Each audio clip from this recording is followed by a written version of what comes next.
ሰላም ክብራት ተዓዘብቲ እንቋዕና ቤት ተዛነ ካብታ ናይ ኣገለስቲ ሓቀታት ተመኩሮታት ህይወት ዓሚቕ ዛንታታት ከምኡውን ኣእምሮና ዘሐድስን ኣዘናጋዕን መደባት ነቕርበላ ቻነልና ብደሓን መጻኩም።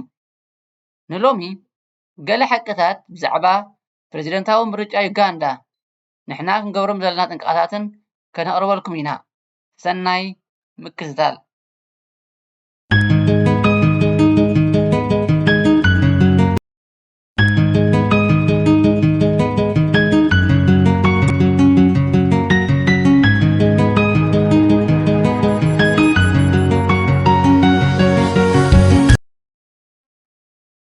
ኣብ ዩጋንዳ ዝካየድ ፕረዚደንታዊ ምርጫ 2026 ከም ዝኹላትና ንዕዘቦ ዘለና ኣብ ከባቢኡ በፍርታት ምረፅኒ ወይ ድማ ካምፔይን ጀሚሩ ኣሎ። ፖለቲካዊ ኩነታት ተዝቃየር ኣብዚ ግዜ እዚ ኮንካ ብዙሕ ክንዛረበሉ ዝከኣል ኣይኮነን። እንተኾነ ግን መእተዊ ክኾነና ኣብ ዝሓለፉት ምርጫታት ተወዳደርቲ ዝነበሩን ኣብ ሕጂ እውን ዝወዳደሩ ዘለውን ገለ ተወዳደርቲ ወይ ድማ ካንዲዴትስ ክጠቅስ። እዚኦም ድማ ፕረዚደንት ዮወሪ ሙሴቪኒ እዚ ካብ 1986 ጀሚሩ ዩጋንዳ ዝመርሕ ዘሎን ፕረዚደንት እዩ።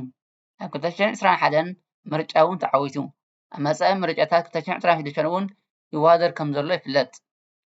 ቦቢ ዋይን ብሓቀኛ ስሙ ሮበርት ኪያጉላኒ ዝፍለጥ ሙዚቀኛን ፖለቲከኛን እዩ። ንሱ ሓደ ካብቶም ቀንዲ ተቃወምቲ ናይ ፕረዚደንት ሙሴቪኒ እዩ። ኣብ ዝሓለፈ ምርጫታት ተወዳዲሩ ኣብዚ ናይ 2026 ፕረዚደንታዊ ምርጫ እውን ይወዳደር ከም ዘሎ ይፍለጥ።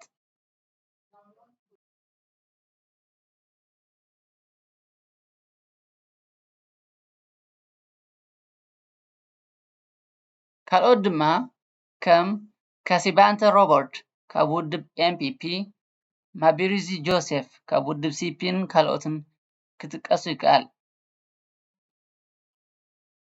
ሕጋዊ መስርሕ ምርጫን ተቆፃፃሪ ኣካልን ተቆፃፃሪ ኣካል ኤሌክቶራል ኮሚሽን ኦፍ ዩጋንዳ ወይ ድማ ኢሲ እዚ ኣካል እዚ ናይ ምርጫ ሕጋዊ መስርሕ ብምሉኡ ዝከታተልን ዘካይድን እዩ። ካብ ቀንዲ ሓላፍነቱን ተግባራቱን ድማ ምዝገባ መረፅቲ፣ ምዝገባ ተወዳደርቲ፣ ምምሕዳር ምርጫን ውፅኢት ምርጫ ምእዋጅን የጠቃልል። እዚ ኮሚሽን ብሕጊ ዝተመስረተ ኮይኑ ንዩጋንዳ ሕገ መንግስቲ ተሓታቲ ኮይኑ ድማ ይሰርሕ።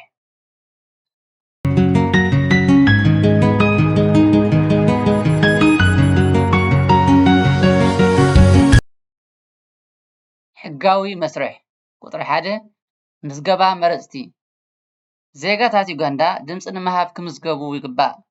ቁጥሪ 2 ምዝገባ ተወዳደርቲ እቶም ክወዳደሩ ዝደልዩ ተወዳደርቲ ኣብ ኤሌክቶራል ኮሚሽን ወይ ድማ ኢሲ ክምዝገቡ ኣለዎም።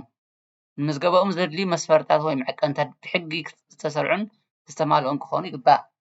ቁጥሪ 3 ቅስቀሳ ወፍሪ ምረፅኒ ወይ ድማ ካምፔይንስ ተወዳደርቲ ድምፂ ንምእካብ ብሕጋዊ መንገዲ ካምፔይንስ ከካይዱ ይግባእ። ቁጥሪ 4 ምድማፅ መረፅቲ ድምፆም ይህቡ። ቁጥሪ 5 መቆፀሪ ድምፅን ውፅኢትን ምእዋጅ ድምፂ ተቆፂሩ ኤሌክቶራል ኮሚሽን ነቲ ውፅኢት ብወግዒ ይእውጆ። ቁጥሪ 6 ምስማዕ ተቃውሞታት ወይ ፔቲሽኒንግ ገለ ተወዳደርቲ ብውፅኢት ምርጫ እንተዘይሰማሚዖም ናብ ቤት ፍርዲ ከቅርቡ ይኽእሉ።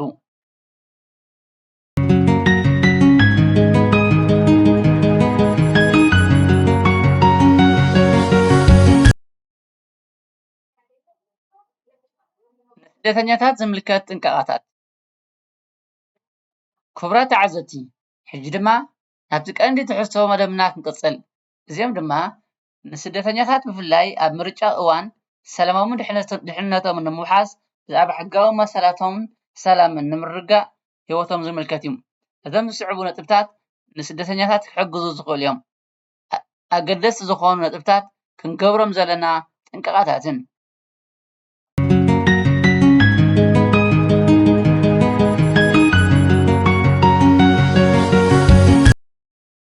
ቁጥሪ 1 ካብ ፖለቲካዊ ምትእትታው ምርሓቅ ስደተኛታት ብቐጥታ ይኹን ብተዘዋዋሪ ኣብ ፖለቲካዊ ወገናት ወይ ምንቅስቃሳት ምትእትታው ክገብሩ ኣይግባእን።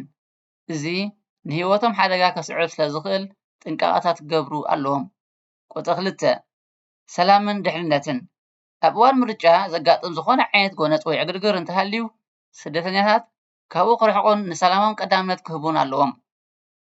3 ፖለቲካዊ ሽግራትን ምድብላቕን ጥንቃቕ ምርጫ ቀርብ እንከሎ ኣብ ገለ ከባቢታት ምስ ፖለቲካ ዝተሓሓዙ ሽግራት ክበራበሩ ይኽእሉ። ስደተኛታት ኣብ ከምዚ ዓይነት ኩነታት ንዘየድሊ ሓደጋ ምእንቲ ከይቃልዑ ክጥንቀቁ ኣለዎም። ቁጥሪ 4 ካብ ምትፍናን ምርሓቅ ስደተኛታት ኣብ ፖለቲካዊ ጉዳያት ወገን ከይሓዙ ካብ ምትፍናናት ክርሕቁ ይግባእ። እዚ ንሰላሞም ወሳኒ እዩ። ቁጥሪ 5 ምስ ማሕበረሰብ ምትእስሳር ምስ ኣብ ዓዲ ዘሎ ማሕበረሰብ ፅቡቅ ርክባት ንምስራት ንሓደጋታት ምውሓስ ክሕግዝ ይኽእል። ቁጥሪ 6 ሕጋዊ መንነት ምርጋፅ ስደተኛታት ኩሉ ግዜ ሕጋዊ ሰነድ መንነቶም ምስኦም ክሕዙን ሕጋዊ ኩነታቶም ክፈልጡን ኣለዎም። ቁጥሪ 7 ሓበሬታ ካብ እሙናት ምንጭታት ምውሳድ ብዛዕባ ምርጫን ካልኦት ኩነታትን ሓበሬታ ካብ UNHCR ወይ ካብ ዝተረጋገፁ ኣካላት ጥራይ ክወስዱ ኣለዎም። ቁጥሪ 8 ኣብ ውሽጢ ማሕበረሰብ ስደተኛታት ምትሕብባር ስደተኛታት ንሓድሕዶም ክደጋገፉን ብሓባር ሓደጋታት ንምቅላስ ክሰርሑን ይግባእ። ቁጥሪ 9 ናይ ሓደጋ ቁፅሪ ስልኪ ምፍላጥ ኣብ ሓደጋ እዋን ዝሕግዙ ኣካላት ዝጥቀምሉ ቁፅሪ ስልኪ ቴሌፎን ክፈልጡ ኣለዎም። ቁጥሪ 10 ናይ ሕጊ ሓገዝ ኣብ ሕጋዊ ጉዳያት ሓገዝ እንተደልዮም ናብ ዝምልከቶ ኣካል ወይ ትካላት ክቐርቡ ይግባእ።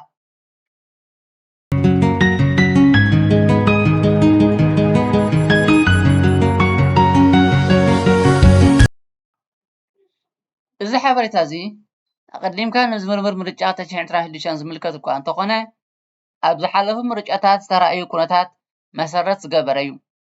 ኩነታት ምስ ግዜ ስለ ዝቃየር ስደተኛታት ኩሉ ግዜ ንዝወሃብ ሓበሬታ ብጥንቃቐ ክከታተሉ ይግባእ። ንሕና ብወገንና ኣገዳሲ ሓበሬታ ኣብ ግዚኡ ክነቅርበልኩም ምዃንና ንሕብር። ዝኸበርኩም ተዓዘብቲ ቤት ተዛነ ነዚ ቪድዮ ብፅሞና ተኸታቲልኩም ገለ ኣገዳሲ ነጥብታት ወይ ሓሳባት እውን ረኺብኩምሎ ክትኮኑ ተስፋ እንዳገበርኩ ሳብስክራይብ፣ ላይክ ናብ ዕርትኹም ድማ ሸር ጌርኩም ኣብ ቀፃሊ ነቕርቦ መደባት ኣብ ግዚኡ ከም ዝበፅሑኹም ግበሩ። የቀኒየልና ቤት ተዛነ ዩቲዩብ ቻናል